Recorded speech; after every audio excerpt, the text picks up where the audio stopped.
शिव-पार्वतीच्या अखंड प्रेमाची आठवण करून देणारं व्रत म्हणजे हरतालिका. चला जाणून घेऊया या व्रताचं रहस्य आणि आजच्या जीवनासाठीची शिकवण.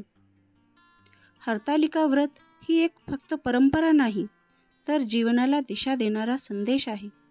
जसे पार्वती मातेने संयम, श्रद्धा आणि धैर्याने शिवशंकराची प्राप्ती केली, तसेच आपल्यालाही आपल्या नात्यांमध्ये संयम, श्रद्धा आणि विश्वासाची गरज आहे.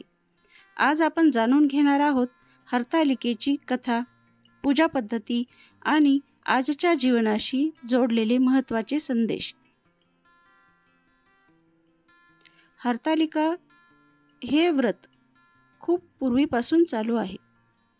गणेश चतुर्थीच्या आदल्या दिवशी म्हणजे भाद्रपद शुद्ध तृतीयेला हरतालिका असे म्हणतात. या दिवशी पार्वती मातेची पूजा महिला करतात. हरतालिका या शब्दाची फोड हरित म्हणजे हरण करणे आणि आलिका म्हणजे आलीच्या, मैत्रिणीच्या असा आहे. मैत्रिणीच्या साह्याने पार्वतीने केलेले शंकराचे हरण असा या शब्दाचा अर्थ आहे.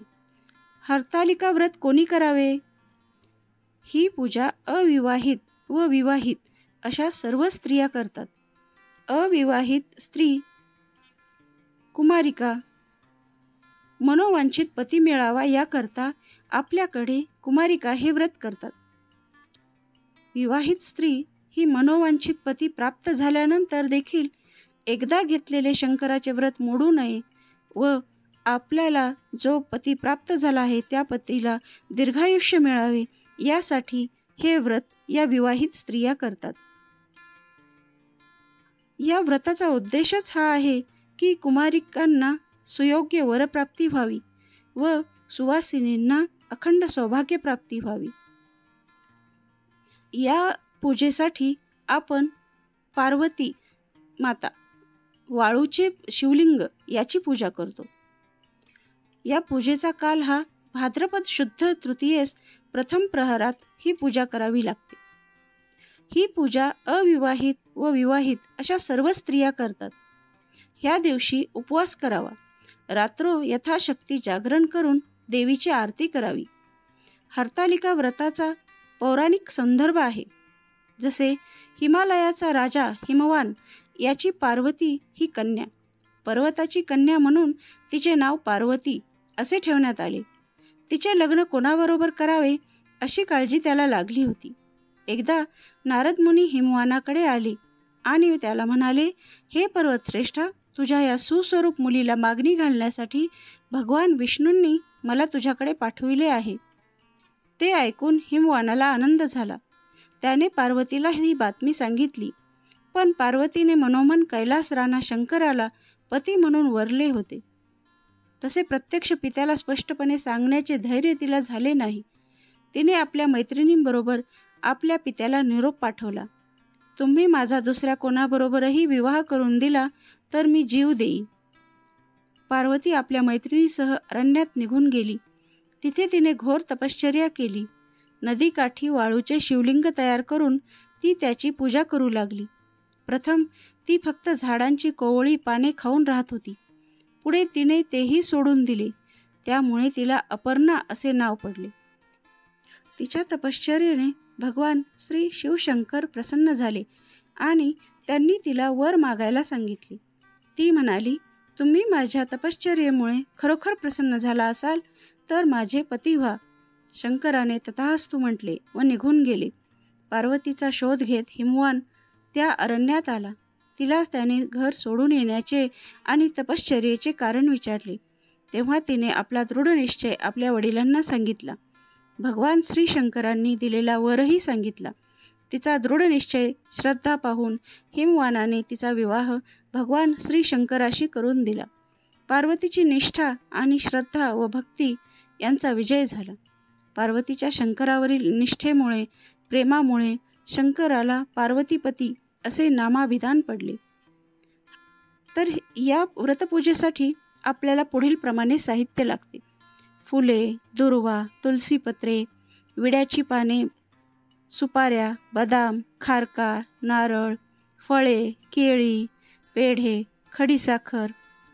तसेच या पूजेमध्ये आपण वेगवेगळ्या झाडांची पाने, त्याला पत्री असे म्हणतात, तर ती पण या पूजेसाठी आपण वापरतो. बेल, आगारडा, मधुमालती, दुर्वा, चाफा, कण्हेर, बोर, रुई, तुळस, आंबा, डाळिंब, धोत्रा, जाई, मरवा, बकुळ, अशोक अशा उपलब्ध ज्या असतील त्या सर्व निसर्गातील झाडांची पाने या पूजेसाठी वापरलेली असतात.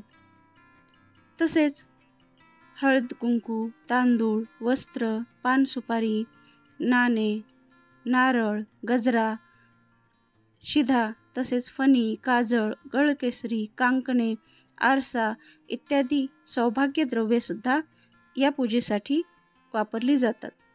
हरतालिकेच्या पूजेची मांडणी ही चौरंगावर किंवा पाटावर तांदळाच्या सपाट ढीग करून त्यावर गौरी व हरताली यांच्या मूर्ती ठेवून त्यासमोर वाळूचे लिंग तयार करावे किंवा आपल्या प्रथेप्रमाणे पूजेची मांडणी करावी. उजव्या बाजूस तांदळाच्या एका ढिगावरील सुपारीवर किंवा नारळावर गणपती मांडावा. समोर 5 विडे मांडून तिथे सुपारी, खारीक, बदाम, नाणे, फळ ठेवावे. प्रथम स्वतः हळदी कुंकू लावून घ्यावे. त्यानंतर घरातील देवासमोर विडे ठेवून अक्षता व हळदी कुंकू वाहून नमस्कारपूर्वक प्रार्थना करावी. तसेच घरातील वडीलधाऱ्या मंडळींना नमस्कार करून नंतर पूजा प्रारंभ करावी. या व्रताच्या वेळी स्वच्छ केलेल्या जागेवर एका जागी चौरंग ठेवतात. केळीच्या खांबांनी चारही बाजूंनी सुशोभित केलेल्या चौरंगावर पार्वती आणि शंकराची स्थापना करून त्याची षोडोपचारे पूजा करतात. धूप, दीप, नैवेद्य दाखवून वेगवेगळ्या प्रकारची पत्री म्हणजेच पाने, फुलांची पूजा केली जाते. धूप, दीप, निरांजन दाखवला जातो. हरतालिकेच्या पूजेत जी पत्री वाहतात त्यात जाई, शेवंती, पारिजातक, तुळशी, रुई, शमी, दुर्वा, आघाडा, चाफा, केवडा, डाळिंबाची पाने वाहतात. मनोभावे प्रार्थना करतात. सखे पार्वती, तुला जसा इच्छित वर मिळाला तसा आम्हाला मिळू दे, अखंड सौभाग्य लाभू दे, अशी प्रार्थना करून आरती केली जाते. या दिवशी पूजा झाल्यावर सुवासिनी कुमारिका रात्रभर जागरण करतात.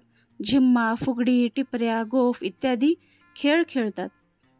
पार्वतीने आपला वर कडक तपश्चर्येने मिळवला, त्याप्रमाणे मनाजोगता पती मिळावा म्हणून हिंदू कुमारिका महिला हे व्रत श्रद्धापूर्वक करतात.